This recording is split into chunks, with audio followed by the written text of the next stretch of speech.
I know I said that season 3 is finished and I'm taking a break, which is true. But I'd been planning on sitting down again with Jeffrey Lambert from the Rounders podcast, which is another podcast similar to Midnight Library of Baseball in that we go into the history, into the depth, into the nostalgia of baseball. And I guess Jeffrey and I, by this point, kind of have a tradition of coming up with a fun topic and using that as the theme of a discussion. And tonight, the topic question is: should the powers that be remove some baseball players from the record books because the game of baseball and the world in which they played was so different between now and 100 or even 150 years ago? And also, should we even be comparing players from today with players from 100, 120 years ago? Is it a fair debate to compare people from 2000 to people from 1920 or 1890 when you really think about it? And this was a fun discussion because Jeffrey and I disagreed on some areas, and that always makes for a lively debate. But before we get into it, I just wanted to make a few announcements. Many of you have expressed how much you enjoyed season 2, The Making of Field of Dreams, which was different from seasons 1 and 3 because it was thematic. The entire season focused on one topic. Well, I've decided to do that again for season 4. So I'm busy with research right now over the next few months. But I'm not going to completely stop. I just released a nearly 30-minute episode on Patreon titled The Curious Case of the Catcher and the Thief. And for those of you who've already listened to the whole Midnight Library archive and are looking for more, there are 7 full episodes available on Patreon, and I'm also starting to release them separately on iTunes. And they're not free, but by making a small monthly donation, you not only have access to episodes, interviews, and more, you're supporting the show. Now, when I started this whole thing, I had no idea what it would be or what it would turn into. But now, I truly believe that this podcast is the sidelines of the Field of Dreams field. It's a place where people can take a seat and relive their favorite baseball moments. It's a place where they can connect with all the wonderful memories that come from sports in their lives. And I believe this is more necessary now than ever before, in a time when technology and the speed of our world continues to pull us apart from each other and from ourselves. So if you agree and you also believe in this mission, please subscribe on Patreon, and I'll do my best to continue to make those baseline seats as entertaining, as grounding, and as fulfilling as possible.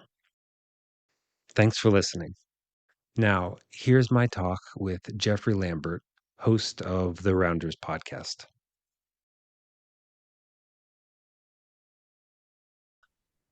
As I was doing some research and just looking into just going on reference.com and looking at all these different records, it's amazing to see innings pitched, things like that. And it's just overwhelmingly people from 100 years ago. Yeah, absolutely.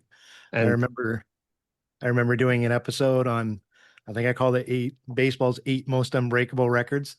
And uh, yeah, to your point, a lot of them were based in pitching. A lot of them were Cy Young.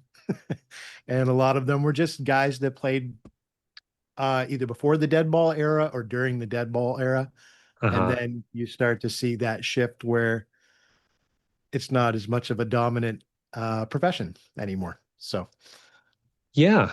But I mean, to me, the interesting question is, when do you remove people or records because it's just too disparate? It's like you're comparing apples and oranges, and yet you still see them next to each other.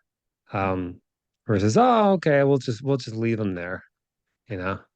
yeah, that's a great point. It's hard, and I've found myself changing my opinion on this many times over the course of thinking about this and talking to other individuals in this field. And I think I've always found it to be the safest when we focus on trying to compare people in their eras because obviously it's the most fair thing to do just because of the fact that there's such huge jumps in player equipment technology, in health knowledge, in just the science behind the sport that it's almost unfair to say let's place Ken Griffey Jr. against Babe Ruth Hmm. because the eras they played in were so different in terms of just the knowledge available to be able to play. It's almost unfair, I think, to do that when we're debating those topics. And if we look inside the eras, I think it's easier for us to say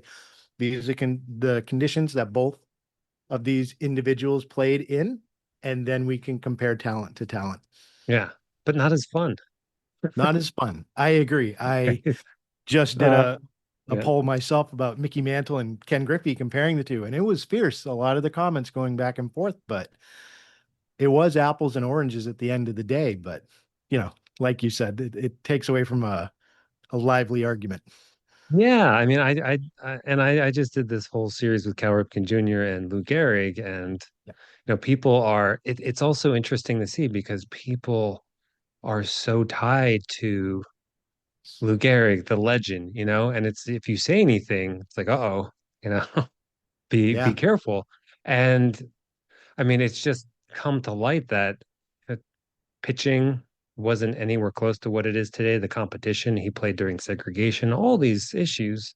Um, stack up to it would be interesting to see. It's like um what would happen if he came to modern times, because and I feel like also it's not just Lou Gehrig. You look at all these numbers in the 1920s and 30s, you look at all these players and you have all these players hitting over 400. Is that just because they were better, right? Or I mean, come on, right? So it begs the question when you start to look into this. But I have some specific records that I like to talk about. And what statistics or records do you have in mind when we're looking at this comparison of, today versus 100, I mean, even 120, 130 years ago? I think an easy one to look at is when we look at the longevity of pitchers. So, for Hmm. instance, Cy Young set a record for complete games, 749 in his career. I don't think anyone's ever going to come close to touching that in the modern era for multiple reasons. I think the role of the pitcher has changed since Cy Young played. When Cy played, he didn't have a battery of relievers behind him. He didn't have an ace closer to come in and shut things down in the ninth inning. When he went out there, he knew it was his job to play through the game. And oftentimes he could be asked to play the very next day. Yeah. And so the Yeah. expectations were different. So there's one thing. I I think the mean, other, yeah, what go like ahead. what like was he an aberration? Like, but because he played a long time. He played from 1890 to 1911. I mean, 21 years, that's a long career. You think, all that wear and tear, what allowed him to throw all those complete games without blowing his arm out, just dropping dead on the field? Yeah, no, you're right. I think that, even in his time, I think he would have been an exception. But you look at the guy who finished second to Cy Young, you had Pud Galvin. He finished with 646 career games. Another guy that did not play in the modern era. Most of the, players that are on the top of this list are guys that played before the 1950s. Yeah. And so not only, I think, yes, to some extent they were a special breed, but also they're not throwing with the velocity that pitchers throw with today. They're not being asked to throw the different types of pitches that pitchers are being asked to throw today. I would say we've gone too far in the other direction where maybe we were not asking enough of the pitcher in, Cy Young's era to now we're asking too much and too much loads being put on the pitcher in the modern era because these guys are just going through and getting 5 to 7 years and then blowing their arm out and their career's over because of what's being asked for them to do physically. So there's got to be a middle road in between those two. Yeah, yeah. I was looking into that because, clearly they didn't have radar until I think Bob Feller, and that was the 1940s or 50s. and was it Walter Johnson? They had him come into a lab and they tracked him at like 90, maybe 91 miles per hour, and then he raced a motorcycle. Like it's fun to think, right? This is what they had at the time. This would have been like 1914, 15, 16. Yep. And like to just to imagine coordinating that. He's throwing the pitch, then there's a motorcycle go by and you're trying to record it, right? Yeah. Um, but um, yeah, but you're right. And I read this interesting article. What was this guy's name? I have it in my notes, but he wrote this article. He decided to look at running people running the mile because that was actually tracked. Mhm. And he said, well, if we track that and compare it to pitching, there was an 11% increase from, the turn of the century, 1900 to like 2000. Yep. And so comparing that, it's been uh 10 plus miles per hour difference. That might be wrong, but it seems accurate and it goes to what you're saying. Guys weren't throwing as hard, so they could throw longer, they could throw for more games. And here it's like, and it would be interesting to talk to them too. It's like, were they conscious of that? Was it technique, or were they like, yeah, I can only throw at 70% because I know I'm going to pitch the next day? Yeah, it's a good question. I'm trying to think of any examples in history that I've come across of pushback from pitchers on this. I think it really came down to, I just did an episode about the 1914 Braves and their miracle season. And the manager for the club, at one point, to try and keep the hot streak going, had three pitchers in his starting rotation and was just working through those three guys for almost 2 months. Hmm. And the load that that placed on those players, especially, we're talking midsummer, these guys are having to go out there in wool uniforms in July and have to pitch these games, sometimes on 1, 2 days rest, if that. It's a lot to ask of a player. The individual I interviewed had specifically said that there was some pushback from the pitchers about they needed more time to rest, but I don't think they were cognizant of the fact that, oh, this may delay my career a couple of years, or oh, I've lost a little something on my curveball because, I've reached my pitch count for X and X games. We've become so statistically driven in Yeah. modern baseball culture. It's a different mindset than what it used to be. Yeah, and this would be the time where they didn't have long contracts, right? They were playing on one team. They didn't have free agency, so they didn't have insurance. So Right. something happens to them and they're done. That's right. Yeah. I mean, Yeah. what can you do before we see the free agency era, before we see what Kurt Flood did and being able to open those gates for arbitration? You kind of had to do what the club demanded you do, or you're out of luck. Your Yeah. contract's void. So, And this feels like another reason for the knuckleball to come back, right? yes. Because I mean, it's just so many conversations to me funnel back to why aren't there more knuckleball pitchers? And I understand why. It's just really hard, really difficult to do. Um, but you can play forever throwing the knuckleball. It doesn't wear out your arm. Anybody can do it. So I think that's just another good argument That's a great point. I agree. for more knuckleballs. Do we value the fastball too much, do you think, Ben? Hmm. Is that Yeah. part of it?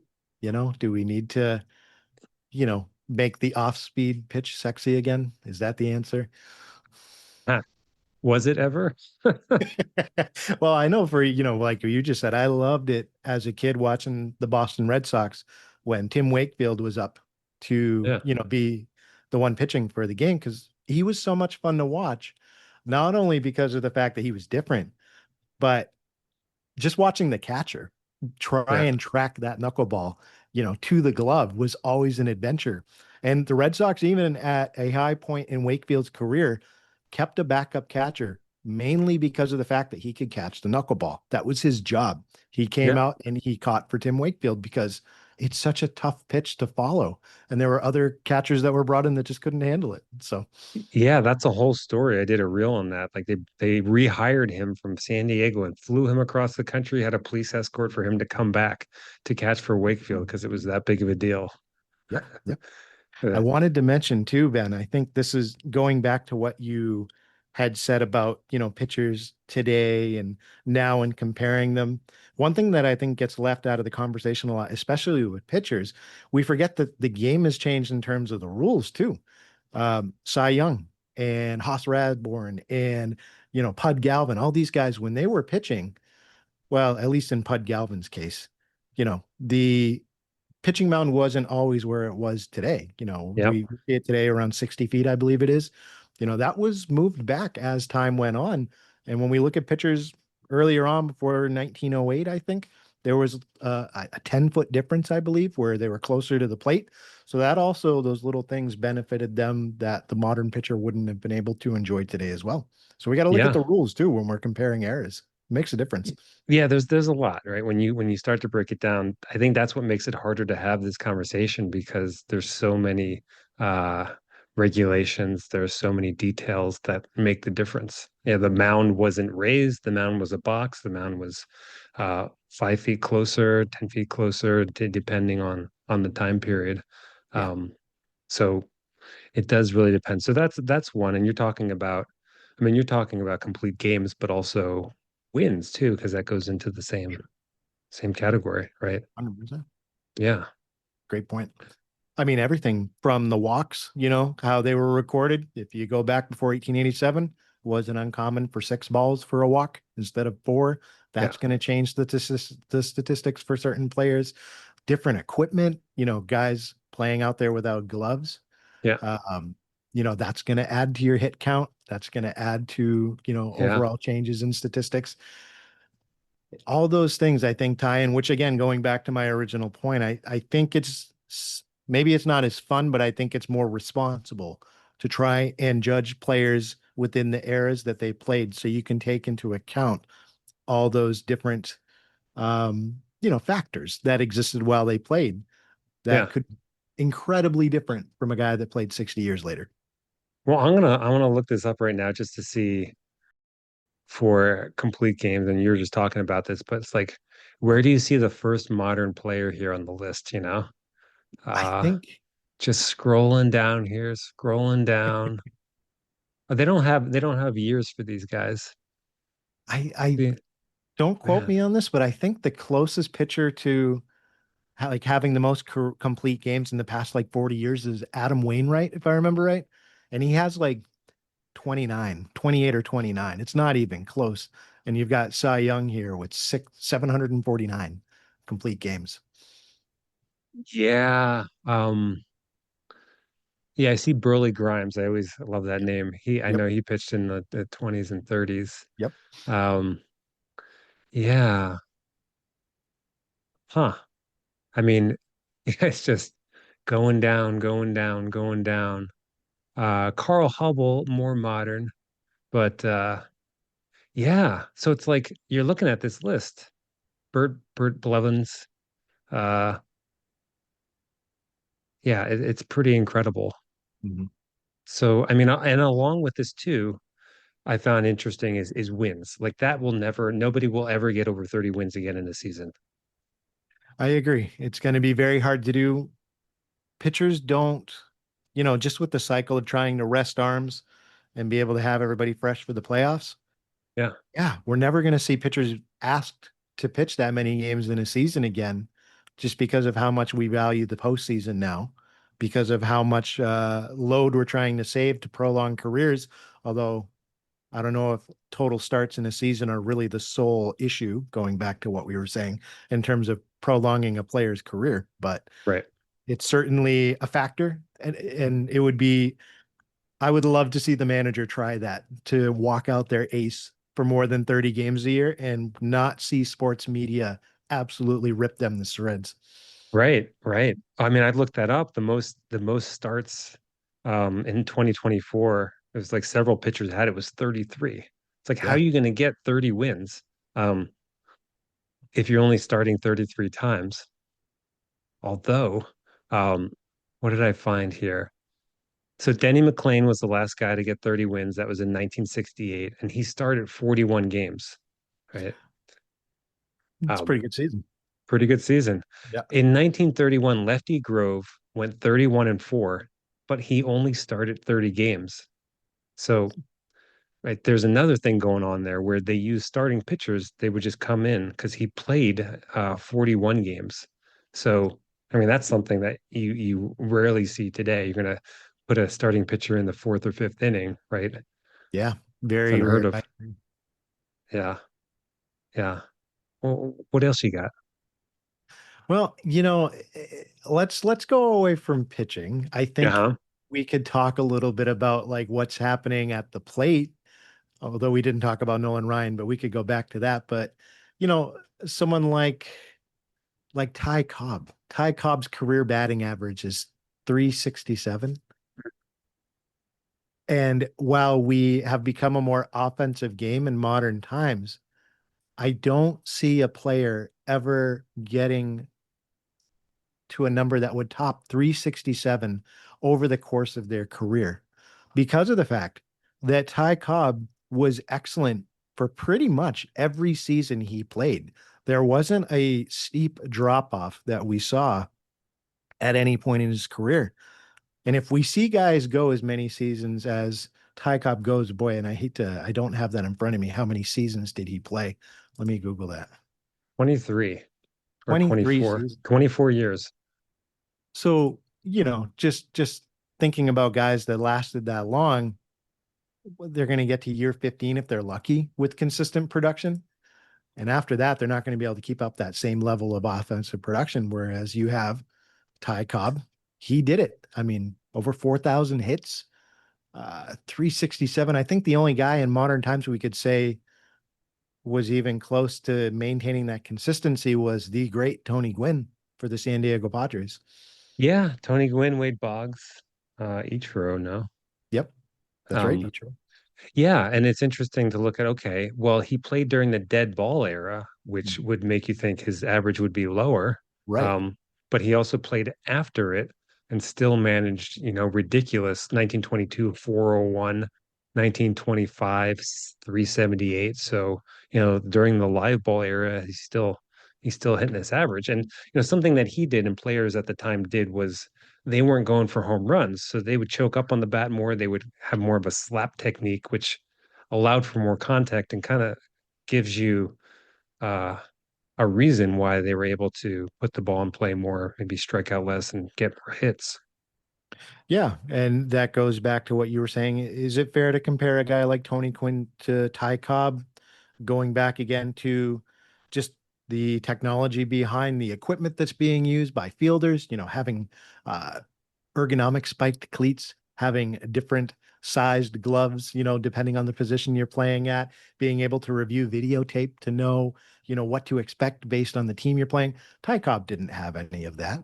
Yeah. Yeah. And and yet, Tony Quinn, to his credit, was able to play against a tougher opponent, a tougher competitor, I think, in other guys Definitely. who were, at that level because they had the technology, because they had the science, because they had the ability to know a little bit more than Ty Cobb's generation. And that's nothing against Ty Cobb. It's just Yeah. that's the nature of time as it progresses.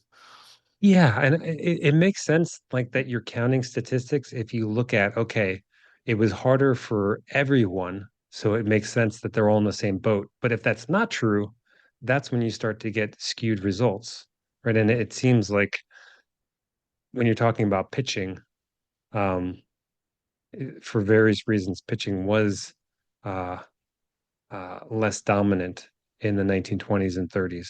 Pitching was slower. Pitchers stayed in the game longer, so you're going to see more junk towards the end of the game. You get to learn a pitcher throughout the game if they're staying in the whole game, and none of those things are true in modern times, right? Very, very It's true. like Tony Gwynn doesn't get to see uh, the same pitcher the whole game. He probably sees two, three, four different pitchers. And the 80s, like the 1980s, they're not the reliever's not as prime as he is today, but still. Just having the option makes a huge difference. Yeah, yeah. And I think one thing that would certainly be the same for great hitters would be the eye, right? And the technology hasn't changed to improve your eye because very few players wear glasses, I'm sure. Like that's one thing, big or small, you don't have to be big in baseball, but that eye, your ability to take in the ball, I'm sure that was similar from 1900 to, 2000. I think a funny, thought experiment when we do compare players from different eras, we always like to, pick on Babe Ruth and say, oh, well, he played in a bunch of plumbers and, could he hit a Randy Johnson fastball, or could he handle a modern off-speed pitch? He wouldn't be able to do it. But what if you took Babe Ruth's natural ability as a hitter and gave him the same technology that players enjoy today, gave him the same coaching, the same diet and eating plan, everything that modern players enjoy today? If Babe Ruth had the advantage of using those things, how much would he have accomplished? And I think the core skill that he possessed, even in his day, would have shown through to the extent that players today would enjoy if they had his talent. Yeah, yeah, I think you're right. I was reading, I can't remember what book this was, but they were making that comparison. Like if you bring all these players up from the 1900s and 1920s and you give them the training, you have them go into the farm system and practice and learn what it is to face a modern pitcher that they would adjust. So I do think that's true. Um, I still think his numbers would not be as ridiculous. I think that's Right. fair. I mean, even so, it's like you still have outliers today who are hitting. I mean, Aaron Judge, right? Um, you still have outliers. So Babe Ruth, you can see him as that outlier. Maybe he would have done almost as well, given the tools, given the training, given the technology of today. And then you've got those outliers who you look at a guy like Cal Ripken and what he accomplished in terms of this unbreakable record of games played. I don't know. I don't think his longevity would have changed based on the era that he played. I think he was just one of those anomalies that we see come along every now in baseball history where he was a guy that wanted to be out there every day and nothing was going to stop him from doing that. Yeah, yeah. Um, th- I think that's pretty much true. The one thing that I came up with was, because of the time in which he lived, um, he kind of developed a friendship with the Orioles trainer, and they were friends back in the minor leagues. And so, right from the start, he was very curious to learn about his body, to learn about what the limits were, to learn how far he could push it, to learn the anatomy. And the trainer is like, never met somebody who was so curious. And at that time, it was unusual. So he was innately curious and wanting to sustain himself over the long run, but also he had the technology and more knowledge available to him to be able to do that. So I think those two things go hand in hand. Yeah, you think Ripken started his streak in 1982, Uh-huh. where, we don't think of that as a bastion of modern technology and scientific knowledge, but certainly a big difference between 1982 and when he finished his streak, which was 1996, 1998. So 1998, yeah, 95 was when he broke the record. Yeah. yeah, that's right. And played until, yeah. So just thinking that through, it's a credit to him as a player to want to absorb that knowledge and realizing it was important, kind of a man before his time. But also, other players that may have had access to that same knowledge that didn't see it as important or didn't act on it in the way he did, you know. Yeah, yeah. Really. People, I mean, it really takes someone with a different kind of drive, a different perspective to want to do that because uh most people don't. And this is an interesting thing with the streak because even in Gehrig's time, even before Gehrig, people are like, okay, this guy came along, nobody's going to break it. Okay, Gehrig has this long streak, nobody's going to break it. Ripken came along, nobody's going to break it. And right now you have Matt Olson for the Braves, who's over 700 games, Yep. and he's about to, if he finishes the season, he's going to climb several rankings into the um, top 10, I think. So it's like, who knows, It would take him a long time to get to Gehrig and Ripken still. Uh, but it's surprising that someone is still doing that when everybody takes a break now.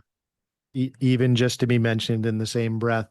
in the way that we approach the game today, yes, I agree. It's an honor for him just to be named in there because I think we value longevity a little bit more because we know more in today's game.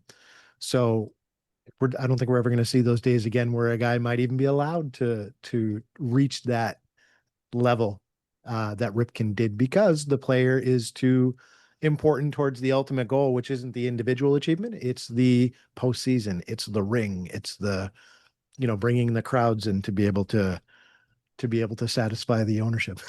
Yeah, that's a good point. Right, and that was one of the arguments because it takes the decision out of the manager's hand when you have a player who's played, you know, 7, 8, 10 years without taking a break. It's like now that the manager can't make the decision. It's like, okay, I have to let him play, even if it's hurting the team. Yeah. Well, another interesting one that I have here that I thought of is stolen bases. Um, and this was interesting to me because when I looked at and you pull up number one for stolen bases, number two, Ricky Henderson, 1982, Mhm. but number one, Hugh Nickel, who in 1887 stole 138 bases, right? I mean, this one, if I'm gonna take a stance against any record, like no, like this one feels a bit absurd for many reasons.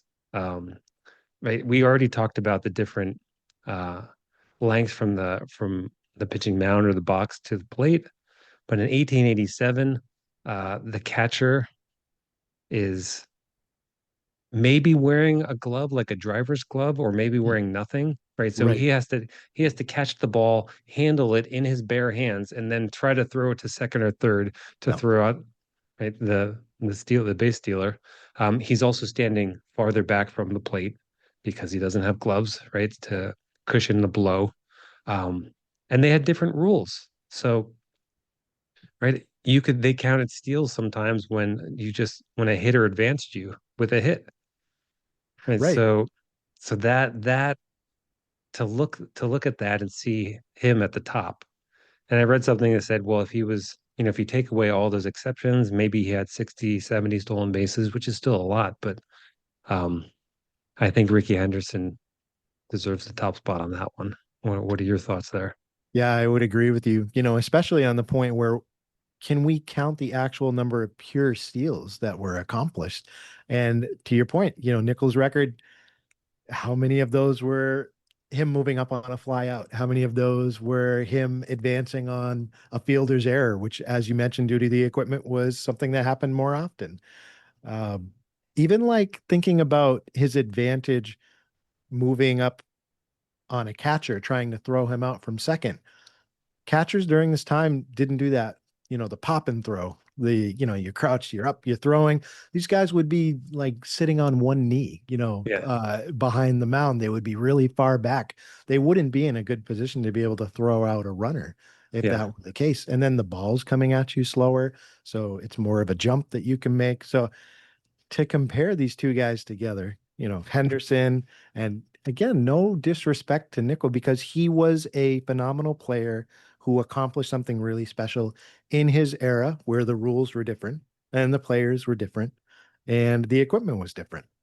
yeah. So to split them, you know, kudos to him when he did it. Kudos to Ricky when he did it. It's fun. It's funny too to think of. I mean, not just kids, but I think of a kid for some school project. He's looking this up and he's like, "Oh, this guy has the record," and there's no context, Yeah, right? There's no agreed. context to see Hugh Nickel versus Ricky Henderson and the different times they lived and what actually was involved. It's just, oh yeah, he has the most stolen bases. Right? He's the number one record holder in the history of baseball for stolen bases. And then like there are no stars with little messages. Yep. So, it takes an investigation to really kind of sniff out the truth of more of what's happening. That's one of the reasons I think social media has been really good for sports debates. So we could obviously bring up a lot of reasons it may not be, but I think about basketball, and there's always the argument, who is greater, LeBron or Jordan, and that falls a lot on generational lines. But again, going back to the Ken Griffey, Mickey Mantle argument, people will argue about that. They'll look at the pure stats. Younger people will look, at a certain player and say, well, look at this. They had more home runs over their career. They have a higher WAR, but they don't see the context of what may have happened during a player they didn't get to witness in Yeah. terms of their stats and see, this guy had to play through this many pitchers in the playoffs throughout their years, and maybe that prevented them from getting as many World Series. Or this guy injured his knee almost to the point of career ending in his seventh year and still maintained this level of greatness when it could have been this level of greatness. Are you talking about Um, Mantle there? yeah. Yeah. Yeah. I mean, he had all kinds of injuries that he played through. Yeah. And younger The players, medical system at the time for him, right? non-existent. Yeah. And Yeah. so younger players don't see those nuances because that's not in the stats. That's not on baseball reference. So to look at it just from a statistical standpoint, you're missing things. But when you have the chance to hop on and have those conversations where not everybody's from your generation, you get those perspectives that you wouldn't get otherwise. Yeah. Yeah. Like when Lou Gehrig's traveling on a train, if he opens a window, he's bound to get a mouthful of soot, you know. Right. And you don't think about that. It's like, oh, that could definitely hamper your performance going Yeah, into a doubleheader. it's a great point. And, again, what could Gara have accomplished with more medical knowledge than he had during his day? Because he's another one I don't feel like he got to play to the full extent of his potential. Yeah, yeah, absolutely. Yeah, if someone was there just to say you really do need to go to the hospital. You need to stay in the hospital because you have a concussion, right? Right. Right. Um, where was this? Maybe I just looked this up. Um, and it was, the converse of, stealing bases. I looked up season record for throwing out a base runner, for catchers. And I think Will Smith had 20 some last year or the year before. And, that makes sense. But then as you keep going back, it's like the numbers increase and increase. So I'm trying to think, why would that be? Because we just went through all the reasons why it's so hard to throw a runner out. And yet the record's up in the hundreds for um, catchers throwing out base runners. Like, what's going on there? It's a great question. What year are you looking at? Let Uh, me just, I have to put in something because it's a weird record to look up. I don't even know how to phrase it, right? It's yeah, like a season record for throwing out base runners. It comes up as yearly caught stealing, caught stealing as catcher. So last year, 2024, Will Smith had 32, and then Cal Raleigh had the most in the American League, 32. yep. And that's, but then you go back and um, you see him in the 50s and the 40s, and mostly it's like 30s, 40s, 50s. But then you go back to 1906, Bill Bergen has 107. And then you go back to 1890, Charles Zimmer has 183. What's going on? That's really interesting to see that because you got a statistical anomaly there. You got a drop and a spike and a drop again. Yeah, well, all the way, basically from 1890 to 1916, you have over 100 every year. A couple times no, but Mhm. for the most part, it's like, how is that? I don't know if it's what I'm thinking about here, but catcher assists, yeah. I mean, it's catcher assists. So I don't know. Maybe somebody listening or when we dive into this more can get to the bottom of that, but it doesn't make sense to me. Without your glove standing far back, your arms are not trained. How are you throwing out so many batters? It might be, I'm just not looking at the right thing. I wonder if it has anything to do with, could be something as simple as the playing surface being in effect, but to raise the number that much, yeah, that's a good investigation for a future episode. I think you have there, Ben. Yeah, yeah. It's like in my mind, just considering the conditions in the late 1800s, I can't see a catcher throwing out any runner at any time. You I know, can, it's like you're never going to throw a runner out. It doesn't make sense to me. I think, just to bring it back, Ben, I think that as fun as it is, I think that it does a disservice sometimes when we debate records outside of their eras. And for entertainment purposes, great. But if we're trying to really do a service by comparing careers, comparing them within the eras that they played, I think is really the responsible way to go about it. I like that we disagree on this.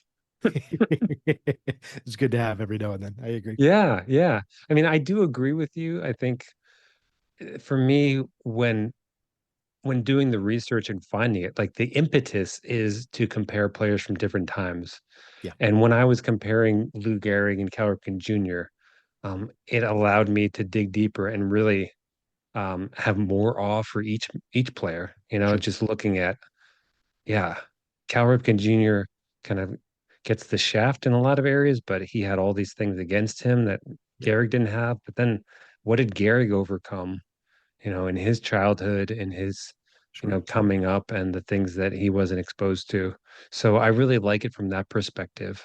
Maybe in the end, uh, we're not going to make an ultimate decision, Yeah, but like, wow, it's like, I didn't realize. And that's what I love. It's like, I didn't realize, like, he's riding on trains where you can't open the windows and there's, yeah, um, and Cal Ripken Jr. and the artificial turf and how big of a deal that played.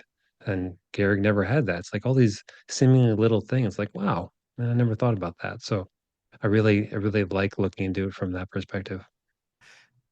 now that you've done the research on both players, do you think it's a matter of would Gehrig have been able to accomplish the level of longevity that Ripken did if he had played in the 80s and 90s? Or do you think they were just products of what happened when they happened during their time?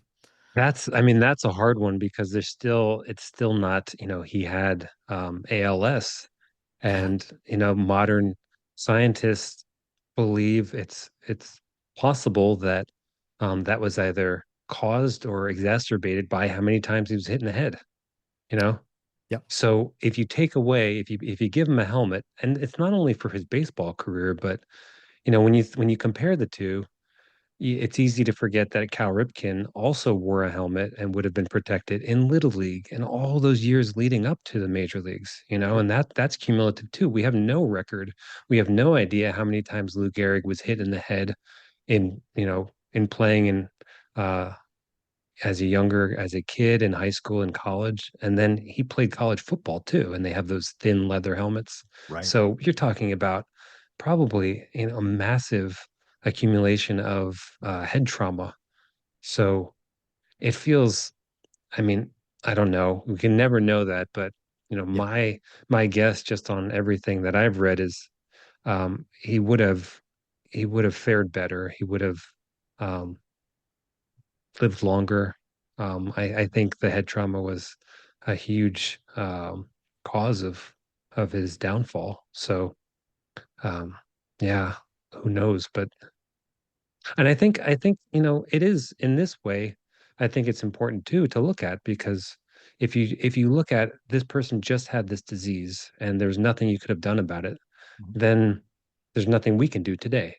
But if you look at okay, Lou Gehrig was exposed to all this because he wasn't wearing protective gear. That makes a huge difference today in what we can do and what children can do to avoid these kinds of things. So I think it is worth looking into more and talking about.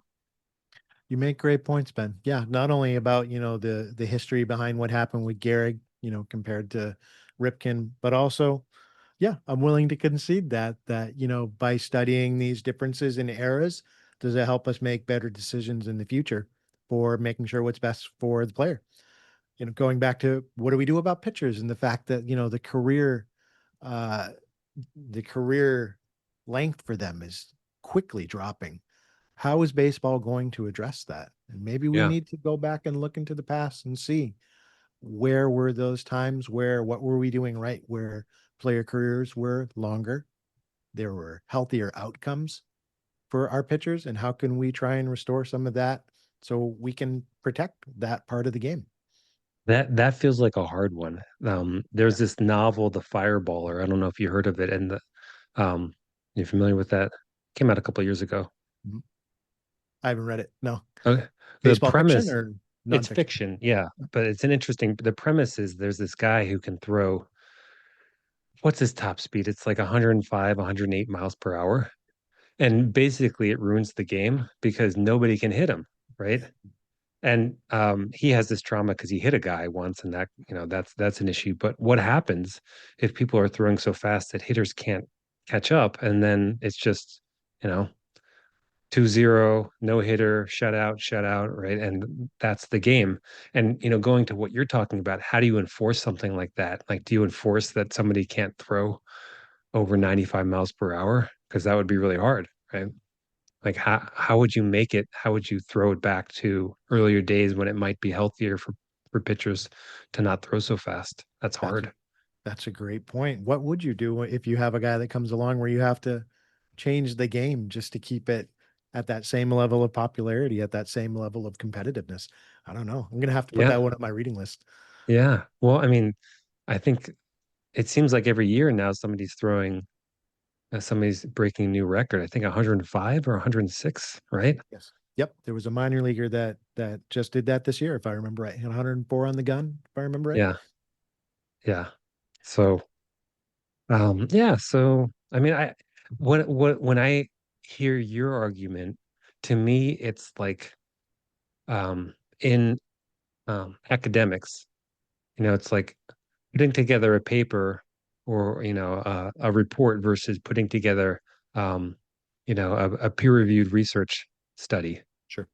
And to really have a definitive answer, you need that peer-reviewed research study. So, if we're really going to say, okay, this person versus this person, I think we would need to look at one of those really detailed research studies that account for all the variables to really then add it up. And I don't know if anybody has ever done that or tried that, but baseball is moving more into academia. There are more heavily researched papers and studies, so I could see that coming along if it hasn't already been done. It may not be as fun, but I think at the same time, there's a place for it. Just like there's Yeah, a place for doing the cross era comparison as well. yeah. Some people would love that. The really heavy statisticians out there, right? Yeah. They would love that. It's a sense of nostalgia. You know, we love the players we grow up with. We love to think that they could handle their own if they were still playing, because it's sad when those players leave because you know you're never going to see them again. Yeah, And it stays in your mind the way that you remember them. And I've learned to have a great respect for talking to some of the older baseball experts, that I've spoken to, the reverence they have for teams like the Brooklyn Dodgers, because they sat in the stadium and watched those guys played. It wasn't history to them, it was real life, or to see a guy, in their prime be able to accomplish what they did. That's something that YouTube highlights or stat sheets can't deliver. So, yeah, in your mind, if you got to see Carlton Fisk hit that home run, Carlton Fisk is always going to be a great in your head. No matter what catchers do in modern times, you're always going to, I think, at your core, want to defend what he did as being great also. So that adds to the fun debate, I think. yeah, definitely. So what do you have coming up? What do you um what's on your docket? Well, I'm excited that I'm working on my first children's book that we're on a 1 year hiatus with this, but I'm working with a former student of mine. I'm a teacher, and I have a student who's long since graduated who's an illustrator. We're working on a children's book series about a time traveling baseball. Nice. That sounds fun. And the goal of that series is we want to be able to instill a love of baseball in kids who are at a young age, but not just in terms of playing the game, also being interested in the history and the lore behind the game. Yeah, I think a big driver now for kids is, the fantasy element, the story element behind it, the world building. Baseball has the best world building behind it of any sport in North America. So baseball should be capitalizing on that more and leading with the stories of our great players and the great, castles that we built of these stadiums across the US and teams that don't exist anymore but have these storied histories to be uncovered. I think that's all, things that would be attractive if we package it correctly and can Yeah, grow a love for baseball. Because I agree. I unfortunately, agree. yeah, I think I don't want to say baseball has a generational issue because I think baseball still has a strong following, but just being in the high school setting, Ben, like, working with teenagers as a teacher, baseball is, not as commanding as it used to be. Soccer Yeah. is on the rise, basketball, baseball is just not in that same place, I think, that it was 2 or 3 generations ago. I mean, It's on, every other distraction, right? yeah, on top Yeah. of the video games and the constant social media distractions. So I think it's on us, like the people that love baseball, to try and find ways to get kids more interested in it, just to poke those holes, of interest in them to be able to explore more. So that's one thing I'm working on. Yeah. Um, Well, let me know when that's ready and I'll do a shout out for sure. Yeah, absolutely. Thank you for that. And then other than that, I'm excited about some upcoming interviews that I have lined up on the show. We're going to be talking to the Negro Leagues Baseball Hall of Fame, talk Nice. specifically about some of the equipment that they have in terms of how inventions by African Americans advanced the game of baseball. We're going to look at that a little bit more. And in addition to that, just I always love trying to highlight books for authors that are writing about baseball history. Try and have authors come on and talk about their works as often as possible. Some great books coming up here in the fall and the winter that I think fans will really be excited about. So interested in being able to preview those books for you and get those like little extra pieces of information Great. that really make the story sparkle. So Great. And listeners will find all this at Rounders and you have a Substack? I do. Yep. So you can search. I'm on any podcast platform. Just search for Rounders, like you said. You can also go to rounders.substack.com and put out a weekly newsletter there. If listeners want more than just the audio version, put a lot of care into selecting photos and videos and additional media items that can deepen the experience with the topic that we're discussing. All right. All right, Jeffrey. Well, great talking to you today. Good to see you, Ben. Yeah.